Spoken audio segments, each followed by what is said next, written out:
Good morning.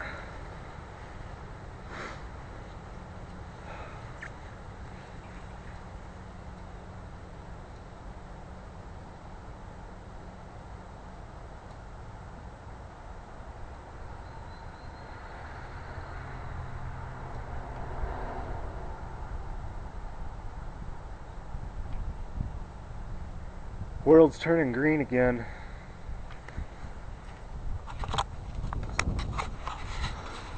The dogwood.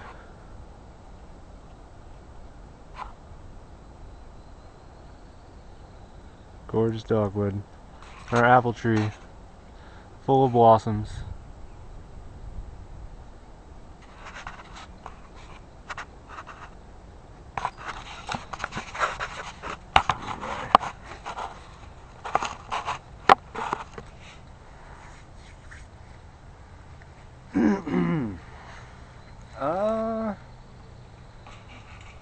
Couple things to talk about here.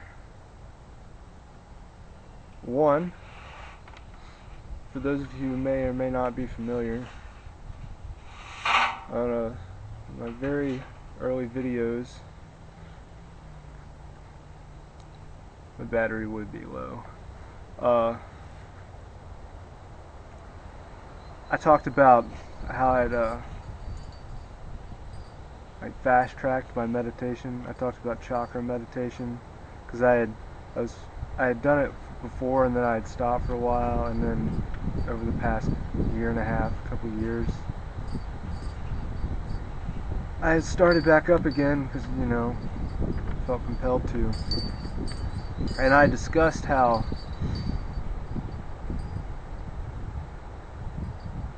through chakra meditation, I would start to experience tones, like internal tones, depending on which chakra I was focusing on. And I was never really sure what was going on. I just figured that was kind of like the resonant frequency of the corresponding energy centers. But I came across, well, not really came across, a family friend suggested a book to me called The Five Tibetans. I don't have the book, but I have the photocopy of the book, so that I would have the book. And in the back, this book has a series of exercises. There's 5 to do.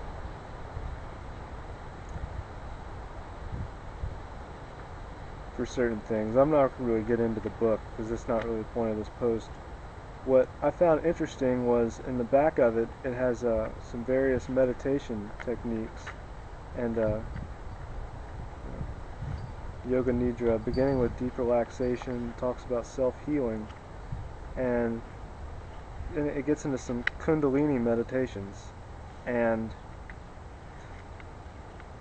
I found it kind of interesting that just by following my intuition, I kind of followed this pattern of meditations, and it begins with where does it begin with? It begins with chakra meditation here in this book, and then it talks about silver cord meditation, which I'd never done before, but I read about it. It's interesting, and I've been applying it since, you know, for the past couple of days that I've had this. But what I wanted to talk about was a section in here called Naad Yoga, or the yoga of sound, as it's referred to. And I'm not sure if it's pronounced Naad Yoga or Nada. I've come across a couple different variations in the English spelling. In here it has N-A-D-A, and on Wikipedia it's N-A-A-D. Regardless of which, it's a yoga of sound. Whereby the Naad, or Nada, however it may be pronounced, is a sound current. And he has it described as a vibrational current, a steady stream of sound that courses through absolutely everything. It says you are most likely to first encounter the sound current during meditation because it is that time that the senses are most enlivened. You encounter the nada by hearing it. While the sound current is in fact hundreds or perhaps thousands of different sounds, you may initially hear it simply as one undifferentiated tone. And it really, I was just like, whoa, whoa, because the first time I heard what apparently is this sound current that underlies everything, because everything is music, was when I was practicing chakra meditation. And afterwards, anytime there was any measure of silence around me, I could hear this tone. Really one at first, and then like I started meditating on it, and it talks about that, meditating on the sound. And there are times when it would just like it's a sound that's not outside yourself because it emanates from you and everything else. It's that which is everything, and it crosses a point where it's not just an auditory, sensation.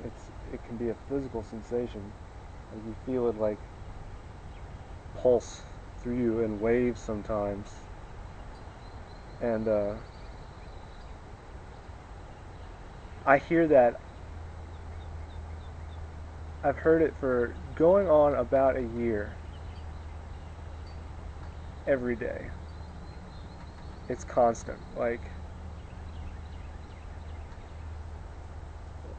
always, it's always there.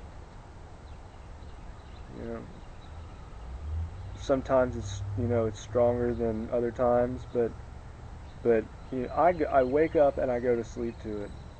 Anytime I'm somewhere where there is any absence of outside noise, struck sound, I'll leave the Wikipedia link to this subject, so you know what I'm talking about when I say struck versus unstruck sound. And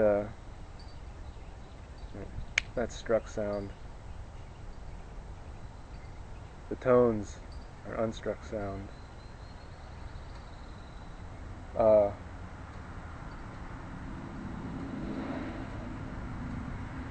It's wild. Like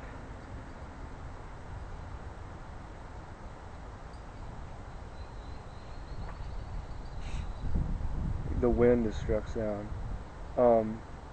It's literally everything. Like it permeates everything.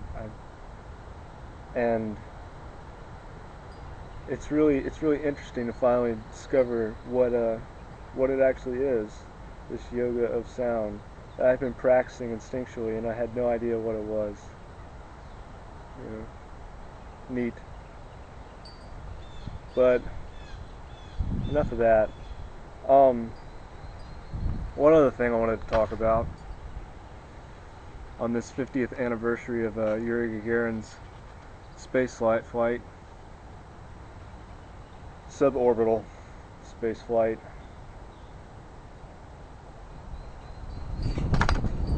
First man in space this time around.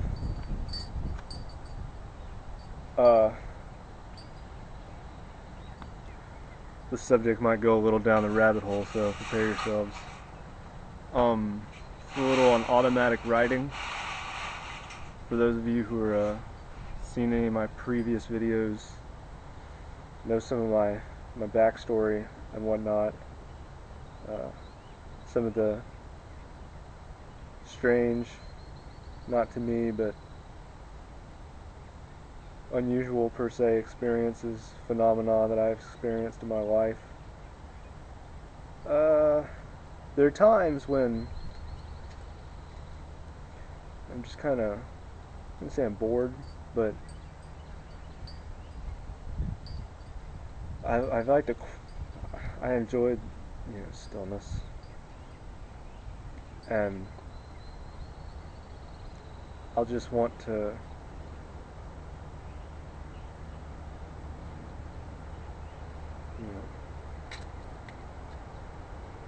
write things. And not like write something because it just requires too much concentration and thought. But just, you know, just to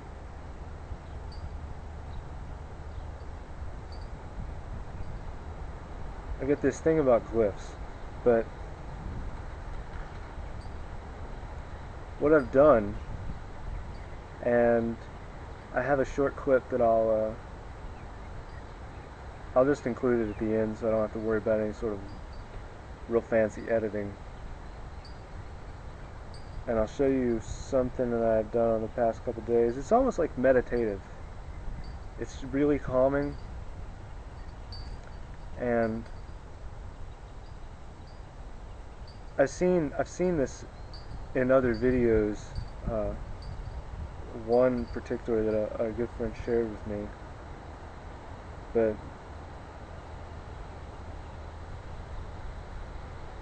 these aren't like, they're not words or characters as in letters, the words, nor are they characters that mean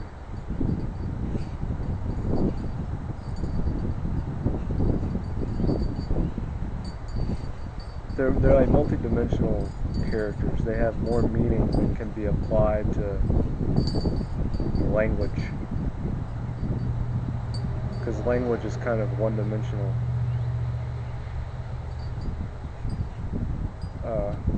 Either way, I'll just show you. Hopefully the glare of the sun won't screw it up. But I do this, and this is written in lines, top to bottom, right to left. It's convenient for me because I'm left-handed and I might as well write it that way. But I don't know.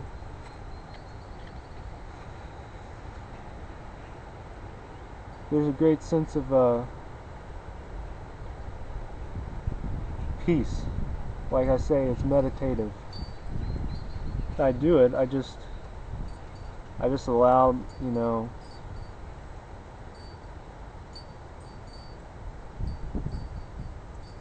myself to be moved. And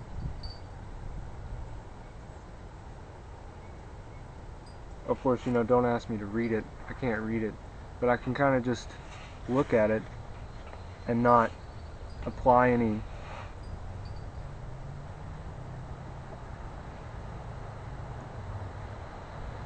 I'm not mentally engaged with each character, but just to see it, feel it, not, see it as in feel it. And just allow it to kind of resonate the way Om resonates, you know? You know what Om looks like? Actually, I think I might have Om drawn in this book.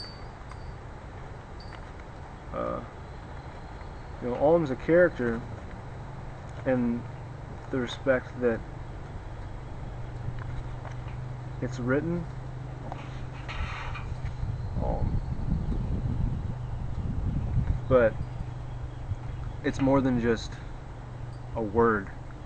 It's not OM or AHUM. It's a representation of a vibration, a primordial sound of creation. It has meaning that underlies what language can express in the sense of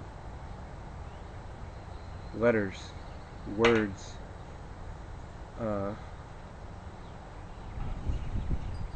like language is a process of the mind for the sake of expressing something, but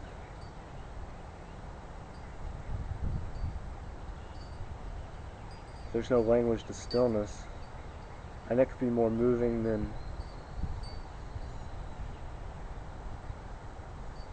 any amount of poetry.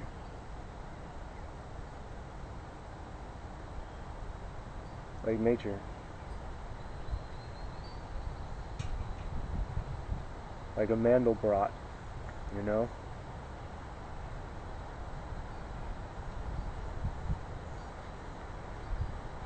Either way, I'm going to continue to do it. I just thought you might find it interesting.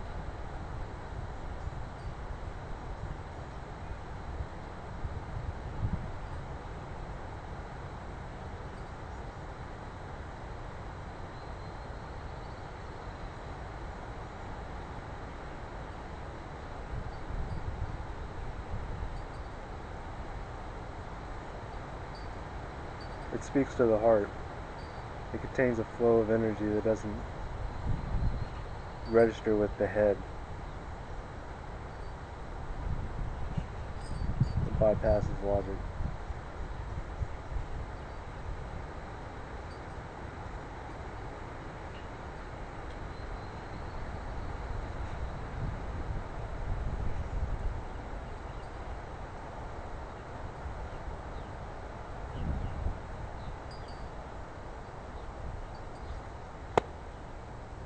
Anyway, we had an amazing evening last night. Storms blowing through. I've spent the morning watching shadows dance across the face of the earth, you know, from the cloud shadows.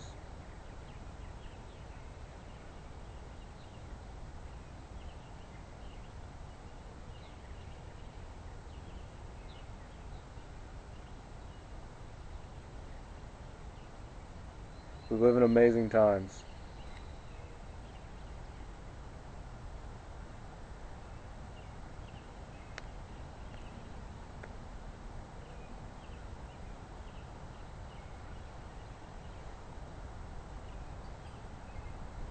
Namaste, everyone. Have a wonderful day.